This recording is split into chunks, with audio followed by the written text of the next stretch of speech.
Praise the lord. దేవాది దేవుని పరిశుద్ధ నామంలో ప్రియులైన దేవుని బిడ్డలందరికీ కూడా హృదయపూర్వకమైన వందనాలు తెలియజేస్తూ ఉన్నాను. దేవుడు మిమ్మల్ని మీ కుటుంబాన్ని బలపరిచి ఈ రోజంతా దేవుని సన్నిధిని మీకు తోడుగా నుండచేసి ప్రభు తన అత్యధికమైన కృపను మీకు మీ కుటుంబాలకు మెండుగా అనుగ్రహించును గాక. ఈరోజు పరిశుద్ధ గ్రంథంలోంచి మత్తయి సువార్త 6వ అధ్యాయము 6వ వచనం ప్రతి ఒక్కరు కూడా చదువుదాము. రహస్యమందు చూచు నీ తండ్రి నీకు ప్రతిఫలం ఇచ్చును. ఆమె మన దేవుడు మనకు ప్రతిఫలాన్ని ఇచ్చే దేవుడండి. ప్రకటన గ్రంథంలో కూడా రాయబడి ఉంది కదా, వాని క్రియల చొప్పున తీర్పు నా యొద్దనుంది. దేవుడు మన క్రియల చొప్పున మనకు ప్రతిఫలాన్ని ఇచ్చే దేవుడు. మనం చేసే క్రియలను బట్టి దేవుడు మన కొరకు ప్రతిఫలాన్ని సిద్ధపరిచి ఉంచాడు. ఈరోజు ఈ జీవితకాలం మనం జీవిస్తున్న ఈ జీవిత కాలంలో మనం చేసే ప్రతి క్రియకు ప్రతిఫలాన్ని ప్రభు మన కొరకు పరమందును సిద్ధపరిచి ఉంచాడు. అదేవిధంగా ఈ భూమి మీద కూడా ప్రభు మనం చేసిన క్రియల్ని బట్టి మనకు దేవుడు ప్రతిఫలాన్ని సిద్ధపరిచి ఉంచాడు. నిశ్చయంగా ప్రియ దేవుని బిడ్డ, ఈరోజు ప్రభు అద్భుతమైన రీతిగా మనతో మాట్లాడుతున్నాడు. మన దేవుడు ఎటువంటి దేవుడు అంటే రహస్యముగా మనల్ని గమనించే దేవుడు. చాలాసార్లు మన ఒంటరి జీవితం, మన ఒంటరి ఆలోచనలు, మన హృదయ తలంపులు ఎవ్వరికీ తెలియదు. ఈ రోజున నిశ్చయంగా చాలామంది అనుకుంటా ఉంటారు, నేను లోకానికి అనేకుల దృష్టికి చాలా భక్తిపరునిగా, భక్తి విశ్వాసిగా, చక్కటి పరిశుద్ధునిగా ఉన్నాను, నాకేం కొదువ, నాకేం తక్కువ, నాకు మంచి సాక్ష్యం ఉంది అని అనుకుంటా ఉంటారు. కానీ నిశ్చయంగా ప్రియ దేవుని బిడ్డ, నువ్వు సాక్ష్యం కలిగి ఉండవలసింది ఎవరు నిన్ను గురించి సాక్ష్యం ఇవ్వాలంటే దేవాది దేవుడు మాత్రమే.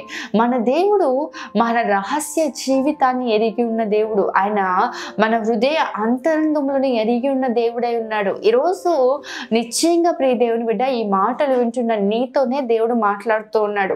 చాలాసార్లు నేను ఒంటరిగా ఉన్నప్పుడు ఎవరు చూస్తున్నారు, నా ఇష్టానుసారంగా జీవించవచ్చు, నా ఇష్టానుసారమైన తలంపులతో నేను ఉండొచ్చు అని కొంతమంది వారి ఇష్టానుసారంగా జీవిస్తూ ఉన్నారు. ప్రభు మిమ్మల్ని గద్దిస్తూ ఉన్నాడు, హెచ్చరిస్తూ ఉన్నాడు. ఏమనంటే, రహస్యంగా చూసే నేను నీకు ప్రతిఫలాన్ని ఇస్తాను. నువ్వు చేసే నీతి క్రియలను బట్టి, నువ్వు చేసే యథార్థమైన భక్తిని బట్టి దేవుడు ఉన్నతమైన మేలు, జీవార్థమైన మేలును, జీవార్థమైన ఆశీర్వాదాన్ని ప్రభు నీకు అనుగ్రహిస్తాడు. ఒకవేళ నువ్వు అక్రమమైనది, అన్యాయమైనది, దేవుని దృష్టికి వ్యతిరేకమైనది నువ్వు చేసినలా అట్టి రీతిగానే దేవుడు నీకు మరణకరమైన ప్రతిఫలాన్ని దేవుడు నీకు అనుగ్రహిస్తాడు. ఈరోజు ప్రియ దేవుని బిడ్డ, ఈరోజు ప్రభు నీతో స్పష్టంగా మాట్లాడుతున్నాడు. నువ్వు లోకంలో ఎలా జీవిస్తున్నా నిశ్చయముగా దేవుని సన్నిధిలో దేవుడు మాత్రం సమస్తము గమనిస్తూ ఉన్నాడు. ఆయన సమస్తమును చూస్తూ ఉన్నాడు. నలుగురు మనుషుల మధ్యలో మనం ఎంత జాగ్రత్తమైన ప్రవర్తన కలిగి ఉంటామో, వ్యక్తిగతంగా ఉన్నప్పుడు కూడా అట్టి ప్రవర్తనే మనం కలిగి ఉండాలి. అదే రీతిగా ప్రభు కొన్ని విషయాలను రహస్యంగా చూస్తూ ఉన్నాడు. ఏంటి అవి అనేది నేను త్వరగా చెప్పి ముగిస్తాను. మత్తయి సువార్త 6వ అధ్యాయం 6వ వచనం మొదటి నుంచి కనుక మనం చదివినట్లయితే, నువ్వు ప్రార్థన చేయనప్పుడు నీ గదిలోనికి వెళ్ళి తలుపు వేసి రహస్యమందున్న నీ తండ్రికి ప్రార్థన చేయము. అప్పుడు రహస్యమందు చూచు నీ తండ్రి నీకు ప్రతిఫలం ఇచ్చును. ఆమేన్. దేవుడు ప్రార్థన ఎలా చేయాలి, ఎటువంటి ప్రార్థన జీవితాన్ని కలిగి ఉండాలి అని చెప్తూ యేసయ్య చెప్పిన చక్కటి మాటలు ఇవి. ఈ రోజున దేవునితో మనము ఎటువంటి ప్రార్థన అనుభవం ఉండాలి అంటే, రహస్యంగా ప్రభు సన్నిధిలో ప్రార్థించే వారిగా ఉండాలి. ఈరోజు నిజమే, సంఘంలో నువ్వు ప్రార్థన చేస్తూ ఉండొచ్చు, కుటుంబంలో నువ్వు ప్రార్థన చేస్తూ ఉండొచ్చు, నలుగురు సమాజంగా కూడినప్పుడు నువ్వు ప్రార్థన చేస్తుండొచ్చు. మనుషులతో నువ్వు చేసే ప్రార్థన నీ జీవితంలో ఫలభరితమైన అనుభవాన్ని ఇస్తుందో లేదో, కానీ వ్యక్తిగతంగా దేవుని సన్నిధిలో నీవు రహస్యంగా చేసే ప్రార్థన ప్రభు నిశ్చయంగా వింటాడు. ప్రియ దేవుని బిడ్డ, ఈరోజు చాలా మంది జీవితాల్లో కనుమరుగైపోతుంది ఏంటంటే, వ్యక్తిగత ప్రార్థన, ఏకాంత ప్రార్థన కనుమరుగైపోతుంది. యేసయ్య తన జీవిత కాలంలో, తను బ్రతికిన దినాల్లో కూడా ఏకాంతంగా కొండ మీదకి వెళ్ళి ప్రార్థించిన అనుభవాలు మనం అనేకమైనవి చూస్తూ ఉంటాం. యేసయ్య అప్పగించబడే రాత్రి కూడా శిష్యులు ముగ్గురిని కొంత దూరంలో ఉంచి ఆయన ఇంకొంత దూరం ముందుకు వెళ్ళంట ఆయన ప్రభు సన్నిధిలో ప్రార్థిస్తూ ఉన్నాడంట. దేవునితో వ్యక్తిగతమైన సహవాసం మనకు ఉండాలి.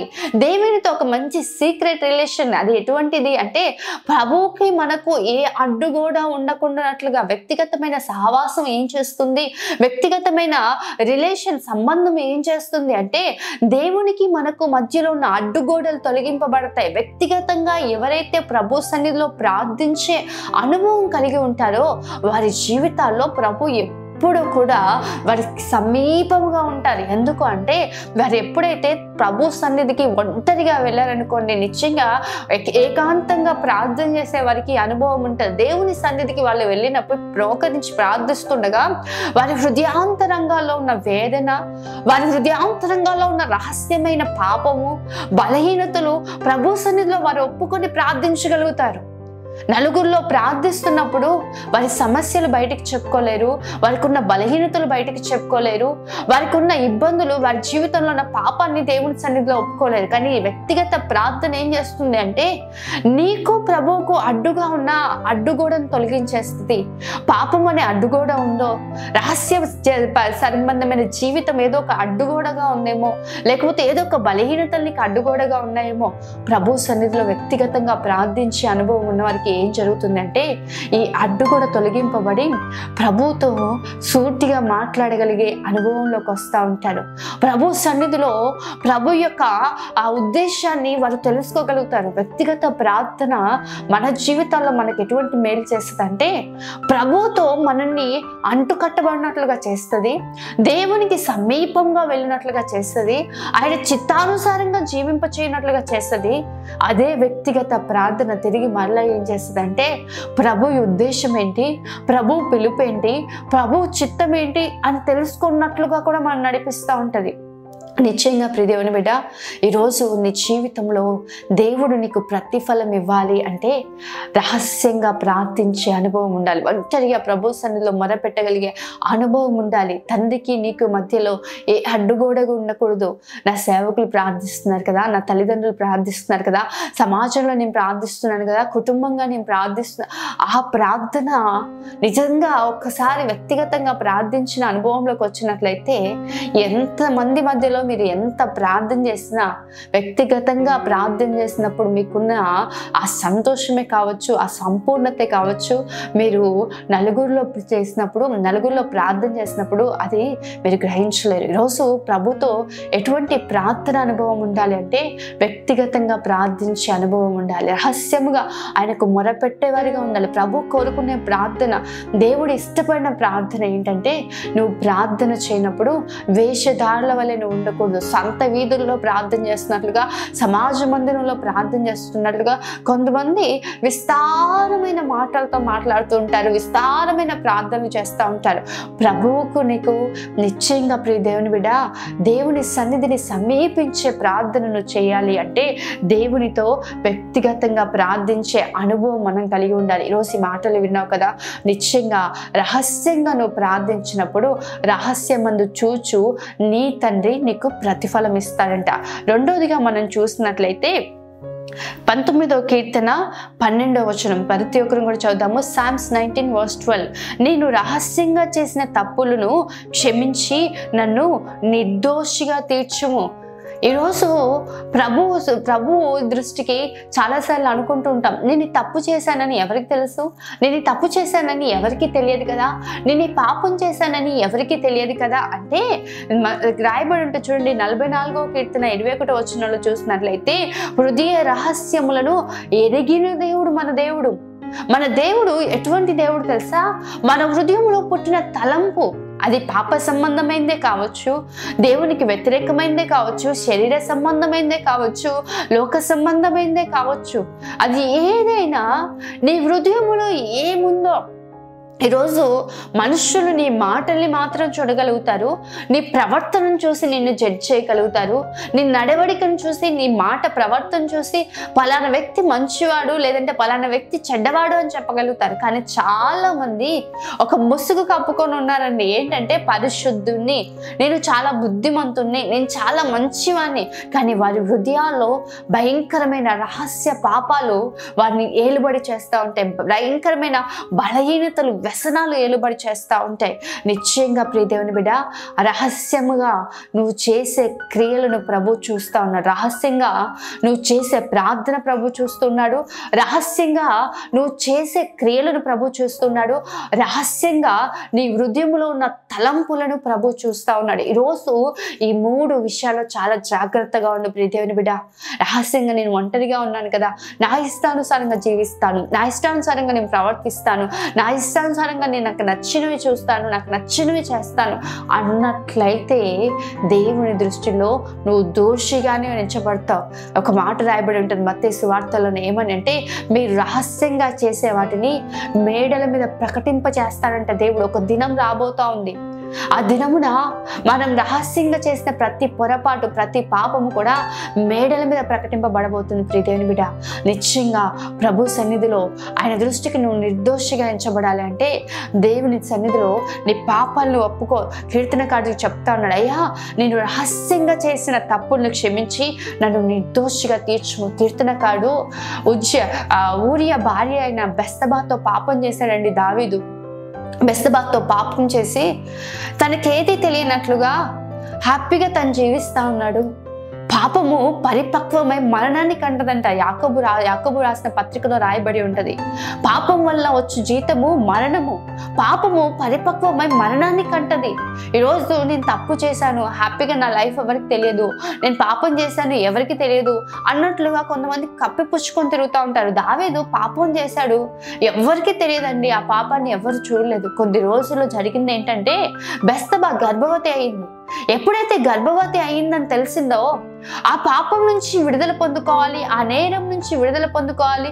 ఇప్పుడు భర్త పోయి సైన్యంలో ఉన్నాడు, భర్త యుద్ధరంగంలో ఉన్నాడు, ఎలా ఈ స్త్రీకి గర్భం వచ్చింది అని అనేకులు అడిగినప్పుడు దావీదు పేరు బయటికి వస్తుందని చెప్పి యుద్ధరంగంలో యుద్ధము చేస్తున్న సైనికుడిని పిలిపించి తన భార్య దగ్గరికి వెళ్ళమంటే, ఊరియా నమ్మకమైన వ్యక్తి అండి, నా సైనికులు నా తోటి వారు యుద్ధరంగంలో ఉంటే నేను నా భార్యతో వెళ్ళి సంతోషించే సమయం ఇది అని చెప్పి ఆ రాజ ఆవరణంలోనే పడుకొని ఉంటాడంట. ఎంత ప్రయత్నించినా తన కార్యం సఫలం కావట్లేదని గుర్తెరిగిన దావీదు ఊరియాతోనే ఒక వర్తమానాన్ని పంపిస్తా ఉంటాడు.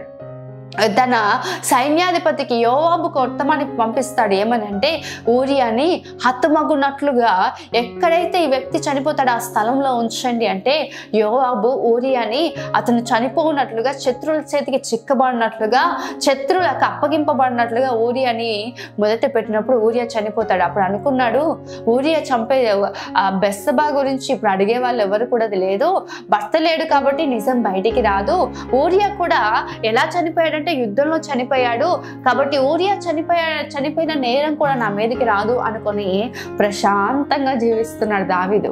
కానీ అటువంటి సమయంలోనే దేవుని ప్రవక్త అయిన నాతాను వచ్చి దావీదుతో మాట్లాడింది మనందరికీ కూడా తెలుసు. ఈరోజు ప్రియ దేవుని బిడ్డ, రహస్యంగా పాపం చేసి ఎవరికి ఏం తెలియదు, నేను పరిశుద్ధుని, నేను గొప్పవాణ్ణి అనుకుంటే నిన్ను నువ్వు మోసం చేసుకున్నట్లే. ఎందుకు ఈ మాట చెప్తున్నానంటే, ఒకవేళ మీకు తెలిసి తెలియక తప్పు చేసి ఉండొచ్చు, మీ బలహీనతల్లో మీరు పాపం చేసి ఉండొచ్చు, మీకు కొన్ని పరిస్థితులు జయించలేని పరిస్థితుల్లో పాపం చేసి ఉండొచ్చు. కానీ దేవుని దృష్టిలో మన పాపాలని మనం ఒప్పుకొని ఎడలంట మన పాపముల నుంచి ప్రభు మనల్ని విడిపిస్తాడంట. ప్రియ దేవుని బిడ్డ, ఇది ఒక మంచి అవకాశం. నువ్వు అది రహస్యంగానే చేసి ఉండొచ్చు. అయితే రహస్యంగానే ప్రభు సన్నిధిలో మోకరించి, ప్రభువా నేను ఈ పొరపాటు చేశాను, నేను ఈ తప్పు చేశాను, నన్ను క్షమించు ప్రభువా, నన్ను పరిశుద్ధపరచు. నిశ్చయంగా ప్రియ దేవుని బిడ్డ, పాపం వల్ల వచ్చు జీతం మరణం. నువ్వు మరణానికి అప్పచెప్పబడకూడదు, నిత్య జీవానికి వారసులుగా మార్చబడాలి. ఈరోజు ప్రభు మాట్లాడుతూ ఉన్నాడు, రహస్యంగా చేసిన వాటిని ఒప్పుకోండి. కీర్తనకారుడు చెప్తా ఉన్నాడుగా, ప్రభువా నేను రహస్యంగా చేసిన తప్పుల్ని క్షమించి నన్ను నిర్దోషిగా తీర్చుము.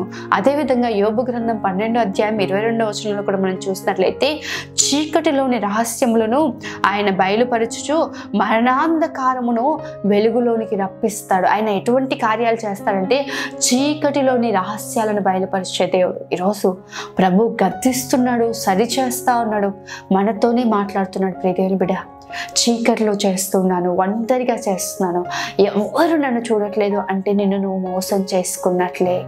ప్రభు కన్నులు ఎప్పుడు కూడా ఆయన భూమి అంతటా సంచరిస్తూ ఉన్నాయంట. నిశ్చయంగా ఆ మొదటి ఆదాము సంతానమైన కయీను హేబేలు గురించి మనందరికీ కూడా తెలుసు. హేబేలు తన దేవునికి ఇష్టమైన బలిని అర్పించాడు. కయీను ఆ బలిని అర్పించలేకపోయినప్పుడు హేబేలు బలి అంగీకరింపబడట చూసి కయీను ఈర్ష్య పంచుకొని హేబేల్ని చంపేస్తారండి. ఎవరికి తెలియదు అనుకున్నాడు. ఇంకా చెప్పాలంటే అక్కడ చూడడానికి కూడా ఎవరు లేరు. ఆదాము, హవ్వ, కయీను, హేబేలే ఉంది. ఎవరికి కూడా కయీను, ఆదాము, హవ్వ అక్కడ దగ్గరలో లేకపోయి ఉండొచ్చు, వారు చూడకపోయి ఉండొచ్చు. ఎవరు నన్ను చూడరు కదా, ఎవరు అడిగేవారు లేరు కదా అని కయీను హేబేల్ని చంపేస్తాడు. కానీ ప్రభు కయీనుతో మాట్లాడుతూ ఉంటాడు, నీ తమ్ముడైన హేబేలు ఎక్కడ కయీను? అతని రక్తము భూమిలోంచి నాకు మొరపెడుతుంది. నిశ్చయంగా ప్రియ దేవుని బిడ్డ, రహస్యంగా చీకట్లో చేసే వాటిని దేవుడు బయలుపరిచే సమయం మన మధ్యలోకి త్వరలో రాబోతా ఉంది. కాబట్టి సరిదిద్దుకోండి. సమయం ఉండగానే దీపంని మనం చక్క చేసుకోవాలంట. దీపం ఉండగానే మన ఇంటిని చక్క చేసుకోవాలంట. సమయం ఉండగానే దేవుడు మనకిచ్చిన ఈ సమయంలో, ఈ ఆయుష్కాలంలో ప్రభు ఈరోజు మాట్లాడుతున్న రీతిగా రహస్యంగా మీరు చేసిన ప్రతి క్రియలను ప్రభు సన్నిధిలో ఒప్పుకోండి. మీ హృదయంలోని తలంపులు ప్రభు సన్నిధిలో ఒప్పుకోండి. నిజమే, ఆ బలహీనతల్లోంచి, ఆ బలహీన పరిస్థితుల్లోంచి మీరు విడుదల పొందలేకపోతుండొచ్చు. కానీ ప్రభు ఆత్మ మన బలహీనతలను చూసి సహాయం చేసే ఆత్మ. నిశ్చయంగా ప్రభుని అడగండి, ప్రభువా నేను ఈ బలహీనతను జయించలేకపోతున్నాను, ఇలాంటి తలంపుల మధ్యలో నేను ఉండాలనుకోవట్లే, ఇలాంటి ఆలోచనల మధ్యలో నేను ఉండాలనుకోవట్లే, ఈ వ్యసనాల మధ్యలో నేను ఉండాలనుకోవట్లే, నువ్వు వీటి నుంచి జయం పొందుకునే శక్తిని నాకు ఇవ్వు ప్రభు అని అడుగు. దేవుడు నిశ్చయంగా నీకు సహాయం చేసి నీ బలహీనతలన్నిటిలోంచి ప్రభు నిన్ను విడిపిస్తాడు. ఆమె ప్రార్థన చేసుకుందాం. మహోన్నతుడైన తండ్రి, సర్వశక్తిమంతుడైన దేవ, సర్వాధికారి, నీకే వందనాలు, స్తోత్రాలు ప్రభువా. ఎంత చక్కని మాటలు మీరు మాతో మాట్లాడారు. నిజమే ప్రభువా, రహస్యంగా మేము చేసే ప్రార్థన విని మాకు ప్రతిఫలం ఇచ్చే దేవుడవు. రహస్యంగా మేము చేసే తప్పులను, హృదయాంతరంగంలో ఉన్న హృదయంలో ఉన్న రహస్యములను సమస్తాన్ని ఎరిగి ఉండి అయా వాటి చొప్పున తీర్పు తీర్చే దేవుడవు ప్రభా. ఈరోజు ఎంతమంది అయితే ఈ మాటలు విని నీ సన్నిధిలో మోకరించి పశ్చాత్తాపడి నీ సన్నిధిలో వారిని వారు సరి చేసుకోవడానికి, వారి బలహీనతల నుంచి విడుదల పొందుకోవడానికి ఎంతమంది అయితే ప్రయాసపడుతున్నారో ప్రతి ఒక్కరిని విడిపించి బలపరిచి నీ ఆత్మచేత నింపమని ప్రార్థిస్తున్నా. సహాయం చేయండి, దీవించండి, కృపలో వర్ధలింపచేసి మేలుకరమైన కార్యాలు జరిగించమని, ప్రతి ఒక్కరిని ఆశీర్వదించమని, ఈ రోజంతా బిడ్డలకు తోడుగా ఉండండి. నీ సన్నిధిని తోడుగా నుండి చేయండి. ప్రతిదినం నీ బిడ్డల ప్రభు మాటలు వింటూ ఉండగా అయా నీ ఆత్మ, వారి ఆత్మక్షేమం నిమిత్తం ప్రభు అయా వారి ఆత్మ ఉజ్జీవింపబరచబడి ఆత్మలో వర్ధలింపబడినట్లుగా మీరే సహాయం చేసి నడిపించమని యేసు పరిశుద్ధ నామములో అడిగి వేడుకుంటూ ఉన్నాను తండ్రి. ఆమేన్. దేవుడు మిమ్మల్ని, మీ కుటుంబాన్ని దీవించి మిమ్మల్ని వర్ధల చేయను గాక. ఆమేన్. God bless you.